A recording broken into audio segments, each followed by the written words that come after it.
খালিঘর পূরণ করো। ১ নম্বর অঙ্কটি ছিল ৩-এর খালিঘর যোগ ৫-এর ১ সমান ১৫-এর ১৩। ২ নম্বর অঙ্কটি ছিল ৭-এর ৫ যোগ ৫-এর খালিঘর সমান ৩৫-এর ৩২। ৩ নম্বর অঙ্কটি ছিল ৬-এর ৫ বিয়োগ ৭-এর খালিঘর সমান ৪২-এর ২৩। চতুর্থ শ্রেণীর প্রিয় শিক্ষার্থীরা, আজকে আমি তোমাদের সাথে এই ভগ্নাংশের খালিঘর পূরণ করো এই বিষয়গুলো নিয়ে আলোচনা করব।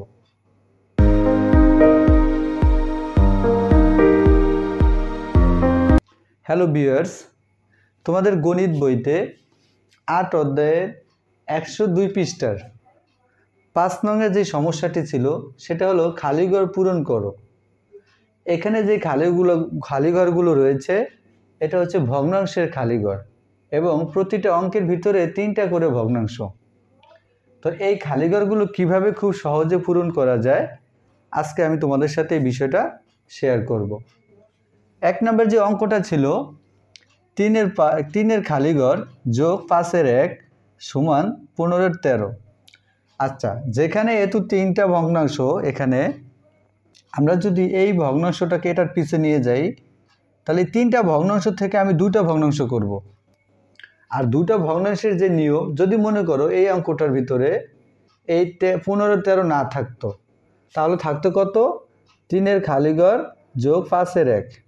তখন কিন্তু এটা আমরা করতে পারতাম 2 সংখ্যার যদি খালিঘর হতো, কিন্তু এখানে ভগ্নাংশ হচ্ছে 3টা। এটার জন্য একটা আলাদা নিয়ম ফলো করতে হবে, সেটা হচ্ছে এই যোগটাকে আমি এই ১৫-এর ১৩ পিছে নিয়ে বিয়োগ করে দেব। তখন এই ভগ্নাংশ থেকে এটা বিয়োগ করব, তার বাদ দিলে তারপর 2টা ভগ্নাংশ এরকম থাকবে। তাহলে কি করব দেখো তোমরা। তাহলে প্রথমে দেখো 3-এর খালিঘর সমান 15-এর ১৩। 3-এর খালিঘরের পরে সমান চিহ্ন দিয়ে 15-এর ১৩ লিখলাম, তাহলে বাদ গেল ৫-এর ১। এই ৫-এর ১টা আছে যোগ আকারে, এটা যদি সমান চিহ্নের পিছনে চলে যায় তাহলে হয়ে যাবে বিয়োগ ৫-এর ১। আচ্ছা, এখন তোমরা দেখো এখানে কিন্তু একটা ভগ্নাংশে বিয়োগ হলো। এখন এই ভগ্নাংশের বিয়োগটা আমাকে করতে হবে, তাহলে এটা যেভাবে আছে সেভাবেই থাকবে। তাহলে 3-এর খালিঘর সমান, এখন এই যে ভগ্নাংশের বিয়োগ আমরা আগে শিখেছি, প্রথমে হরের লসাগু করব। তাহলে হর আছে 5 এবং 15, তাহলে 5 এবং 15 যদি লসাগু করি, যদি 5 দিয়ে ভাগ করি, 5-5-এর মধ্যে যায় একবার, 5-15-এর মধ্যে 3বার, তার মানে 5 গুণ 3 লসাগু হচ্ছে 15। এখন এখানে লসাগু হলো 15। 15-15-এর ভিতরে যায় একবার, 1 দিয়ে 13কে গুণ করলে 13-একে 13 বিয়োগ 5-15-এর মধ্যে 3বার, 3 দিয়ে 1কে গুণ করলে 3-একে 3। দেখো এই যে ভগ্নাংশের বিয়োগটা আমি করলাম, হরের লসাগু করলাম, 5 আর 15 লসাগু 15, 15-15 একবার যায়, 1 দিয়ে 13কে গুণ করলে 13-একে 13, 5-15 3বার যায়, 3 দিয়ে 1কে গুণ করলে 3-একে 3। এখন দেখো এই যে ভগ্নাংশের বিয়োগটা করলাম, এই বিয়োগ ফলটা আমরা এখন নামাবো। তাহলে দেখো নিচে থাকে 15 আর 13 থেকে 3 গেলে থাকে 10। প্রিয় শিক্ষার্থীরা, এখন তোমরা খেয়াল করো, এখানে 3টা ভগ্নাংশ ছিল, 1টা 2টা 3টা। আমি যখন এটার পিছে নিয়ে গেলাম বিয়োগ করে দিলাম, তখন কিন্তু বিয়োগ করার পর আমার 2টা ভগ্নাংশ আছে। আর এই 2টা ভগ্নাংশের খালিঘরগুলো পূরণ করা খুব সহজ। এটা তোমাদের সাথে আমি অন্য ভিডিওতে, আমার আরও ভিডিওতে দেওয়া আছে, তোমরা সেখান থেকেও দেখে নিতে পারো। তারপরে এখন দেখো 2টা ভগ্নাংশের খালিঘরগুলো কিভাবে করতে হবে।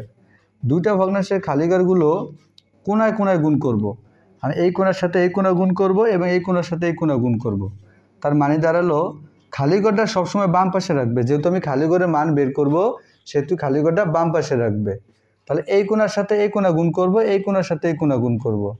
তাহলে দেখো খালিঘর গুণ 15, এই মাঝখানে সমান ছিল, এবার এই কোণার সাথে এই কোণা, তার মানে 3 গুণ 10। এরপর দেখো বা খালিঘর গুণ 15, এখানে যে গুণফলটা আছে গুণফলটা নাও, তাহলে 3 10-এ 30, বা খালিঘর সমান 30। দেখো খালিঘরের পর সমান চিহ্ন দিয়ে 30 লিখলাম, তাহলে বাদ গেল কি গুণ 15, এই গুণটা সমান চিহ্ন ওই পাশে চলে গেলে ভাগ হয়ে যাবে, তাহলে ভাগ 15। তাহলে দেখো বা খালিঘর সমান, এখন 15 দিয়ে যদি 30কে ভাগ করি তাহলে 15 30 মধ্যে 2বার যায়, তার মানে খালিঘরের মানটা হবে কত এখানে 2। তাহলে তোমরা কি করবে, অঙ্কটা তুলবে আবার। সুতরাং অঙ্কটা ছিল কত, 3-এর খালিঘর যোগ 5-এর 1 সমান 15-এর 13। তার মানে আমার যেই খালিঘরটা বের হয়েছে সেই খালিঘরের জায়গায় 2 হবে, তার মানে আমরা এখানে 2 লিখে দেব। এটা হচ্ছে আমার 1 নম্বর প্রশ্নের সমাধান। 2 নম্বর অঙ্কটা যদি তোমরা খেয়াল করো ঠিক একই মতো, এটা আছে কি যোগ আকারে, এটার পিছে চলে যাবে, তাহলে বিয়োগ হয়ে যাবে। তারপর 3টা ভগ্নাংশ থেকে 2টা ভগ্নাংশ থাকলে বাকিটা কোনাকুনি গুণ করে এভাবে করতে পারবে। তারপর তোমরা খেয়াল করো, প্রথমে আমরা কি করব, 3টা ভগ্নাংশ থেকে একটা ভগ্নাংশ আমরা সরিয়ে দিব। তার মানে দেখো, আমি যদি 5-এর খালিঘর লিখি, 5-এর খালিঘর সমান 35-এর 32। এখন বাদ গেল কি, আমার বাদ গেছে 7-এর 5। এটা কিন্তু যোগ আকার আছে, কোনো সংখ্যার আগে যদি কোনো চিহ্ন না থাকে তাহলে সেটা সবসময় যোগ ধরতে হয়। তাহলে যোগটা যদি সমান চিহ্নের পিছিয়ে চলে যায় তাহলে হয়ে যায় বিয়োগ, তাহলে বিয়োগ 7-এর 5। এখন দেখো এটা কিন্তু একটা ভগ্নাংশে বিয়োগ হয়ে গেল। এই যে ভগ্নাংশে বিয়োগটা হলো, আমাকে এখন ভগ্নাংশে বিয়োগটা করতে হবে, আর এটা যা আছে তাই থাকবে। তাহলে দেখো, বা 5-এর খালিঘর সমান, এই ভগ্নাংশে বিয়োগটা করো আগে, তাহলে হরের লসাগু করতে হবে। 5 এবং 7-এর লসাগু করলে 35ই হবে। তোমরা যদি এখানে খেয়াল করো, 7 এবং 35-এর লসাগু করলে, তাহলে 7 দিয়ে দিলে 1, 7 দিয়ে দিলে 5, আচ্ছা 5 7 35, লসাগু 35ই হলো। 35 দিয়ে 35কে ভাগ করলে 35 হতে যায় একবার, 1 দিয়ে 32কে গুণ করলে 32 একে 32, বিয়োগ 7 35 হতে 5 বার, 5 দিয়ে 5কে গুণ করলে 5 5-এ 25। আচ্ছা এবার দেখো, এটা কিন্তু যা আছে তাই থাকবে, এখানে এখন আমার কোনো কাজ নেই। এরপর দেখো, নিচে থাকবে 35, উপরে বিয়োগ করলে থাকে কত, 7, 25 আর 7 32, তাহলে এখানে 7 থাকে। এরপর দেখো প্রিয় শিক্ষার্থীরা, 3টা ভগ্নাংশ থেকে আমি এই ভগ্নাংশের পিছিয়ে নিয়ে বিয়োগ করলাম, বিয়োগ করে বাদ দেওয়ার ফলে আমার এখন কিন্তু 2টা ভগ্নাংশ আছে। আর এই 2টা ভগ্নাংশের খালিঘরগুলো খুব সহজ, কোনায় কোনায় গুণ করবে, এই কোনার সাথে এই কোনা এবং এই কোনার সাথে এই কোনায় গুণ করব। তাহলে প্রথমে খালিঘরটা আমরা আগে লিখব, খালিঘরটা বাম পাশে রাখবো। তাহলে খালিঘর গুণ 35 সমান 7 গুণ 5। তাহলে এবার আসো, বা খালিঘর গুণ 35, এখানে 5-এর সাথে গুণ করলে 35ই হয়, 35। এবার আসো, বা খালিঘর সমান 35, মানে এই 35টা আছে গুণ আকারে, গুণটা যদি সমান ছিল ওই পাশে চলে যায় তাহলে ভাগ হয়ে যায় 35। তাহলে বা খালিঘর সমান 35 শুনতে যায় একবার, তার মানে খালিঘরে যেই মানটা হবে সেটা হবে 1। তাহলে আমরা সুতরাং দিয়ে অঙ্কটা আবার তুলব, 7-এর 5 যোগ 5-এর খালিঘর সমান 35-এর 32। তাহলে এখানে যে খালিঘরটা বেরোলো তার মান হবে এখানে 1।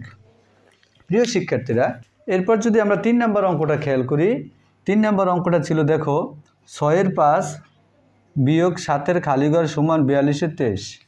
এই যে প্রথম 2টা অঙ্কে আমি এই অঙ্কে 5-এর 1কে এটার পিছনে নিয়ে বিয়োগ করলাম, এটা 7-এর 5কে পিছনে নিয়ে বিয়োগ করলাম, কিন্তু এই 6-এর 5টা পিছনে নেওয়া যাবে না। কেন যাবে না? এখানে 6-এর 5 হচ্ছে বড়, 42-এর 23 হচ্ছে ছোট। তাহলে বড় সংখ্যা ছোট সংখ্যার পিছনে বসতে পারে না। তাহলে আমরা কি করব? আমরা প্রথমে এই 7-এর 6টা লিখব, এই 7-এর খালিঘরটা লিখব, তারপরে দেখো সমান চিহ্ন দিব, 7-এর খালিঘরের পরে সমান চিহ্ন দিয়ে আগে এই বড় সংখ্যাটা লিখব, তার মানে 6-এর 5। এটা থেকে আমরা এটা বিয়োগ করে দেব, তাহলে বিয়োগ 42-এর 23। এই সংখ্যাটা যে বড়, এটা কিভাবে বড় হয়েছে এখনই তোমরা দেখতে পারবে। এখন দেখো, বা এই যে 7-এর খালিঘর এটা যা আছে তাই থাকবে। এখন এই 2টা ভগ্নাংশে আমরা বিয়োগ করব, তাহলে বিয়োগ করতে হলে প্রথমে হরের লসাগু করতে হবে। তো 6 আর 42-এর লসাগুটা যদি আমরা করি, 6 এবং 42-এর লসাগু, 6 দিয়ে যদি ভাগ করি 6, আবার 6 42 ধরে 7 বার যায়, তার মানে লসাগু 42ই হবে। তাহলে এখানে লসাগু হলো কত, 42। এবার দেখো 6 42 ধরে 7 বার যায়, 7 দিয়ে 5কে গুণ করলে 5 7 35, বিয়োগ, সরি এখানে 75 লিখলাম, 5 7 35। 42 মধ্যে একবার যায়, 1 দিয়ে 23কে গুণ করলে 23। এখন তোমরা দেখো এই 6-এর 5 যে বড়, এটা কিভাবে বুঝছো? এই 6-এর 5-এ এসে 35 আর 42-এর 23 হইল 23, তার মানে এখানে 35 বড় এবং 23 ছোট। যদি এই 35টা যদি আমি 23-এর পিছনে লিখতাম তাহলে 23 থেকে 35 কীভাবে বিয়োগ করতে পারতাম? এর জন্য আমাদের এটা হচ্ছে বড়। আর এই ছোটো বড় তোমরা যদি কিভাবে বুঝবে সেটা আমাকে প্রশ্ন করো, তাহলে আমি বলবো তোমরা অন্য একটা জায়গায় সমাহার করে নেবে, ছোট করে একটা রাফ করে নেবে, তাহলে বুঝতে পারবে আসলে কোনটা বড়, 6-এর 5 বড় নাকি 42-এর 23 বড়।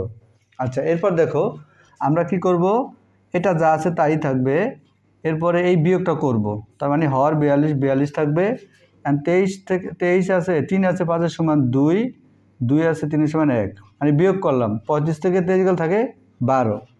এরপর 3টা ভগ্নাংশ থেকে বিয়োগ করার ফলে এখন কিন্তু আমার 2টা ভগ্নাংশ আছে, 2টা ভগ্নাংশের বিয়োগটা হচ্ছে খালি ঘরের মানটা বের করে কিভাবে, কোণাকুণি গুণ করবে, এই কোণার সাথে এই কোণা, এই কোণার সাথে এই কোণা, খালি ঘরটা সবসময় আমরা বামে রাখবো।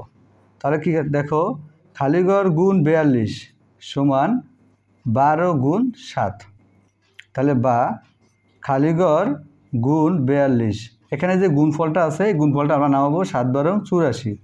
এখন দেখো বা খালি ঘর সমান 84, এখন এই যে 42 এটা কিন্তু গুণ আকারে আছে, এই 42টা যদি সমান চিহ্নের এই পাশে চলে যায় তাহলে হয়ে যাবে ভাগ, তাহলে ভাগ 42।